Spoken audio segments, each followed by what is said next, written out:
Kọ́lé Oṣó ẹni àwùjọ ọba tó bọ̀ ẹni àsọ̀rọ̀ ọba tó gbà àwọn ìgbọ́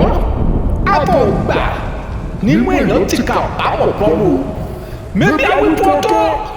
wípé ìwé yóò gbọ́dọ̀ kọlẹ̀. Kọ́lé Oṣó part 11 gbogbo ẹ̀yin olólùfẹ́ wa gbogbo ẹ̀yin tí ẹ̀ ń béèrè lọ́wọ́ wa pé ìjẹ́ lóòótọ́ ni Kọ́lé Oṣó ní part 11 àbí kò ní part 11 nítorí yín náà mo ṣe wà lórí ìkànnì yìí lọ́jọ́ tó ní ìyẹn Àṣeyọrí TV láti wá gbé ẹ̀yin olólùfẹ́ wa débẹ̀ pàápàá jùlọ gbogbo ẹ̀yin tí ẹ̀ ń mẹ́sẹ̀jì wa lóríṣiríṣi lórí WhatsApp lórí nọ́mbà wa wípé ká bá yín sọ̀rọ̀ lórí Kọ́lé Oṣó part 11 bóyá ó ní 11 àbí kò ní 11 nítorí pé tá a bá wo Kọ́lé Oṣó part 10 season 2 ibi tó parí sí ni ibi tí ìwé yẹn ti balẹ̀ sí iwájú ilé kan tí ọmọ kékeré kan sì gbé ìwé náà ọ̀pọ̀lọpọ̀ wá ń wò pé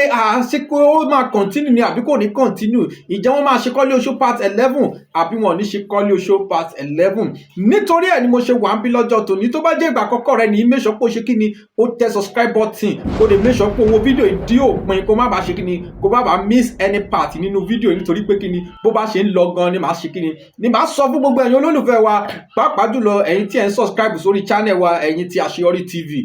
adúpẹ́ lọ́wọ́ yín ẹ jẹ́ ká sọ̀rọ̀ lórí Kọ́lé Oṣó ní part 11 àbí kò ní part 11 ká tó lè sọ pé ṣé Kọ́lé Oṣó ní 11 àbí kò ní 11 ẹ jẹ́ ká kọ́kọ́ wo Kọ́lé Oṣó part 10 tá bá wo Kọ́lé Oṣó part 10 dáadáa á rí pé Kọ́lé Oṣó part 10 dáadáa ó make sense ó dẹ̀ ṣe kí ni ó dùn ó láta ó lárinrin nítorí pé kí ni àwọn ẹ̀sìn kan wà níbẹ̀ tó jẹ́ pé ó fún àwọn èèyàn ní ginger pàápàá jùlọ lórí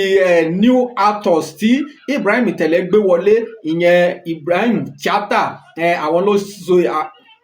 ìyẹn Ibrahim Tíátà àwọn náà kópa takuntakun nínú Kọ́lé Oṣó part 10 tó wá jẹ́ kí Kọ́lé Oṣó part 10 kó ṣe kí ni kó ta lẹ́nu ìbéèrè tí ẹ wá ń bi wá pé ṣé lóòótọ́ ló máa ní part 11 àbí kò ní ní part 11 tẹ́ bá wo ibi tí Kọ́lé Oṣó parí sí dáadáa níbi tí ọmọ yẹn ti gbéwé tí Kọ́lé Oṣó bá ní part 11 ìwé yẹn kò ní disappear kúrò níbi tó wà lọ sí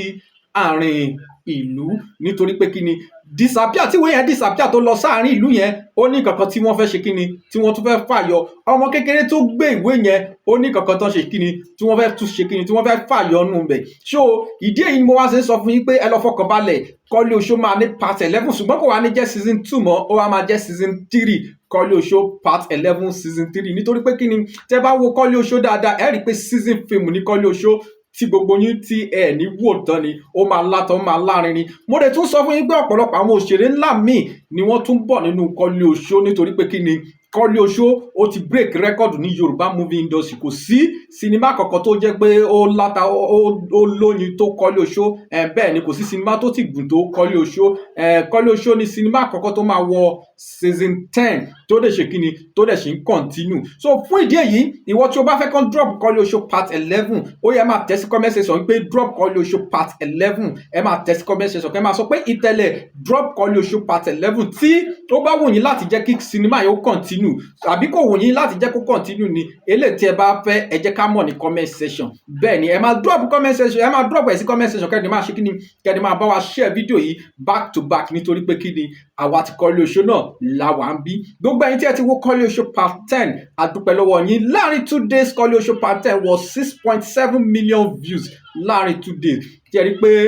ó lágbára gan so fún ìdí èyí Kọ́lé Oṣó part 11 season 3 ó ṣe kí ni ó ń bọ̀ lọ́nà so ẹ máa tẹ̀ sí comment section pé drop Kọ́lé Oṣó part 11 season 3 kẹ́ni máa ṣe kí ni kẹ́ni máa tẹ subscribe button yẹn nítorí pé time tó máa jáde àti date tó máa jáde á wá sórí ìkànnì ìyẹn Àṣeyọrí TV láti wá gbé yín débẹ̀ láti wá sọ déédéé time àti déédéé ọjọ́ tó máa jáde sórí YouTube tí gbogbo yín á tún ṣe kí ni tí wọ́n á ti rí wò ọ̀pọ̀lọpọ̀ wá ń bi wá pé ṣó máa pẹ́ kó tó jáde ni àbí kò ní pẹ́ kó tó jáde ẹ jẹ́ kí n fi eléyìí sọ fún yín pé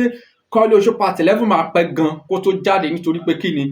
wọ́n ṣe máa tún ṣiṣẹ́ lé lórí ni nítorí pé kí ni wọ́n ti ya Kọ́lé Oṣó part 10 season 2 tán so part 11 yẹn tó jẹ́ season 3 wọ́n ṣe tún máa ṣe kí ni wọ́n ṣe tún wọ location ni fún àǹfààní ẹ̀yin tí ẹ̀ ń ṣe fún tẹ understand pé wọ́n fẹ́ wọ location that is pé wọ́n á gba kámẹ́rà wọ́n á lọ síbi tí wọ́n ti fẹ́ yà wọ́n á shoot ẹ̀ so tán bá ti yà tán kán tó edit ẹ̀ kán tó ṣe gbogbo àwọn nǹkan yẹn ló máa jẹ́ kí Kọ́lé Oṣó part 11 season 3 ló máa jẹ́ kó pẹ́ ṣùgbọ́n tẹ́ ẹ bá fẹ́ kó wá pẹ́ jùjùjù ẹ máa sọ fún ìtẹ̀lẹ̀ pé drop Kọ́lé Oṣó part 11 nítorí pé kí ni part 10 yẹn ó lágbára mo ti sọ fún yín tẹ́lẹ̀ pé part 10 yẹn ó máa lágbára ju gbogbo àwọn ilé tí ẹ ti ń wò lọ tẹ́lẹ̀, ṣùgbọ́n a dúpẹ́ lọ́wọ́ Ọlọ́run. Ọlọ́run ló fún Ìtẹ̀lẹ̀ ní ọpọlọ, ìmọ̀ àti òye tí ó fi ń pákéjì story yìí fún gbogbo ẹ̀yin olólùfẹ́, tí ẹ̀yin olólùfẹ́ dẹ̀ ń ṣe kíni, tí ẹ̀ dẹ̀ ń jẹ́ back to back, nítorí pé kíni ẹ rí i pé kì í ṣe iṣẹ́ kékeré ni Ìtẹ̀lẹ̀ ń ṣe nínú sinimá yìí.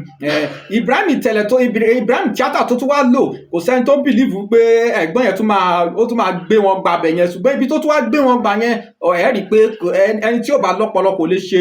irú lọ́jíìkì báyẹn, kò lè ṣe irú iṣẹ́ báyẹn. Bó ṣe jẹ́ náà nìyẹn ní agboolé Kọ́lé Oṣó. So kó tó dìgbà tí Kọ́lé Oṣó part 11 season 3 máa jáde,